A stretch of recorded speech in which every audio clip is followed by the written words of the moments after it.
ہمارے حضرت مرشد عالم رحمۃ اللہ علیہ کے ایک مرید تھے، عالم تھے، مسلم شریف پڑھاتے تھے. انہوں نے زندگی کے کوئی 25 سال مسلم شریف پڑھائی تھی. ایک دن وہ کہنے لگے کہ حضرت میں آپ کو ایک عجیب واقعہ سناؤں. ان کو ضرور سنائیں.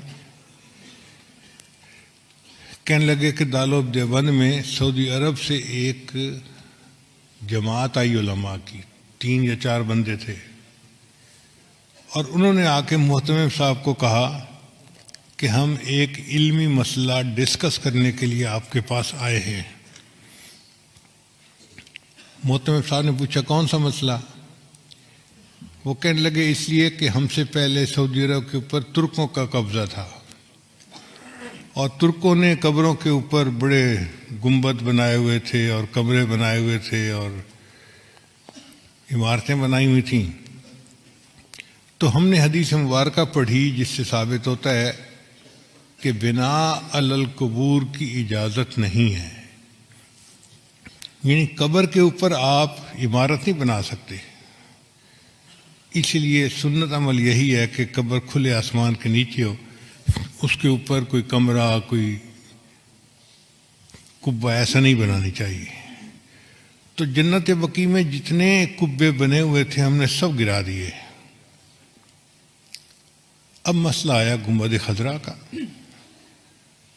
تو کچھ علماء کہتے ہیں کہ حدیث مبارکہ کی روشنی میں ہمیں گنبد خضرا کو بھی گرا دینا چاہیے. تو ہم نے جو بادشاہ ہے اس کو اپنی ریکمنڈیشن دیں. بادشاہ نے کہا کہ نہیں، یہ امت مسلمہ کا مسئلہ ہے، پہلے تم مختلف ملکوں میں جا کے علماء کو اپنے کانفیڈنس میں لو، اگر سب متفق ہیں تب قدم اٹھائیں گے، ورنہ نہیں اٹھاتے. تو ہم علماء کی جماعت آپ سے بحث کرنے کے لیے آئے ہیں کہ کیا یہ حدیث مبارکہ صحیح ہے، اور اگر صحیح ہے تو اس پر عمل کرنا پڑے گا. محتمم صاحب نے کہا کہ جی مجھے آپ 3 دن کا وقت دیں، میں سب علماء کو اطلاع دوں تاکہ وہ یہاں آ جائیں، اور پھر ہم اس بارے میں اپنا موقف آپ کے سامنے ظاہر کریں. ان کا ٹھیک ہے، ہم 3 دن دارالعلوم میں مہمان بن کے رہتے ہیں. محتمم صاحب نے بڑے بڑے علماء کو دعوت دے کے بلا لیا.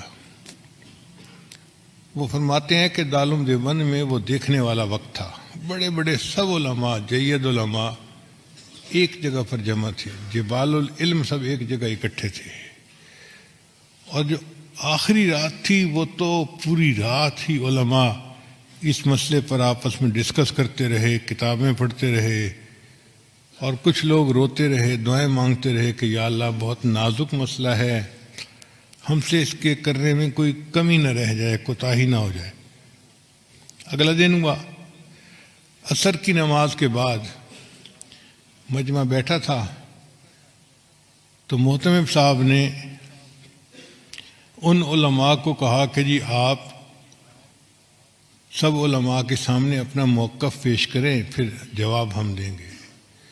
تو ان کے جو امیر تھے وہ کھڑے ہوئے اور انہوں نے بیان کیا کہ بخاری شریف کی یہ حدیث ہے، اور اس سے ثابت ہوتا ہے کہ بناء علی القبور کی اجازت نہیں ہے. تو ہم نے جنت بقیع کے اندر تو قبروں پر جتنی عمارتیں تھیں سب گرا دیں. اب مسئلہ ہے گنبد خضرا کا. تو ہم آپ لوگوں سے یہ پوچھنے آئے ہیں کہ بتائیں کیا اس حدیث کے اوپر آپ کو کوئی اعتراض ہے، کوئی جرح ہے کسی راوی کے اوپر، یا کوئی کمی کسی طرح کی بھی ہو، کوئی شکم ہو تو بتائیں. تو جب انہوں نے پوچھا تو تھوڑی دیر کے لیے سارا مجمع خاموش، کہیں کہیں سسکیوں کی آواز آتی. علماء کی آنکھوں سے آنسو جاری رہے اور وہ رو رہے تھے کہ اللہ ہم سے جواب دینے میں کوئی کوتاہی نہ ہو جائے، اور کوئی جرات نہیں کر رہا تھا اس کے جواب دینے کی.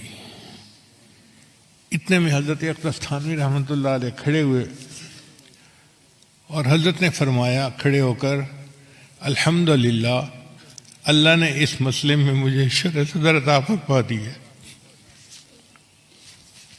تو اس نے پوچھا کہ شرح صدر سے کیا مراد ہے؟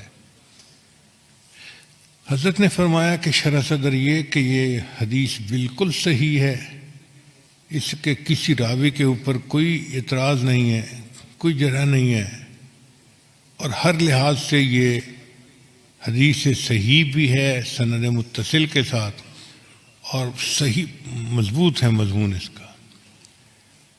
تو جو ان کے امیر تھے وہ کہنے لگے کہ اس کا مطلب یہ ہوا کہ اگر یہ حدیث صحیح ہے تو پھر تو نص ہو گئی، اس کے اوپر عمل کرنا ہمارے لیے ضروری ہو گیا، تو کیا ہم گنبد خضرا گرا سکتے ہیں؟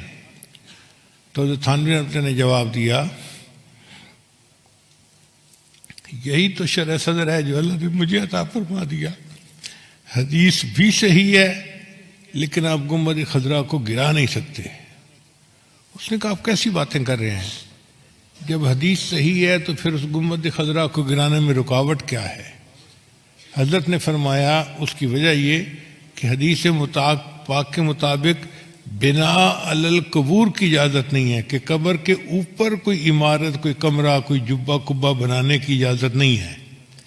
گنبد خضرا کا معاملہ الگ ہے، یہاں عمارت پہلے تھی، یہ حجرہ عائشہ تھا، اور نبی علیہ السلام کی قبر مبارک بعد میں اس کے اندر بنائی گئی، لہذا اب اس عمارت کو کوئی بندہ گرا نہیں سکتا۔ ایسا جواب تھا کہ وہ لوگ مطمئن ہو گئے۔ گنبد خضرا آج بھی ہے، اور اکابر علماء دیوبند کی عشق نبی کی دلیل دے رہا ہے۔ اللہ علم کی گہرائی عطا فرما دیتے ہیں تو بندہ پھر علم کی تہ تک پہنچ جاتا ہے۔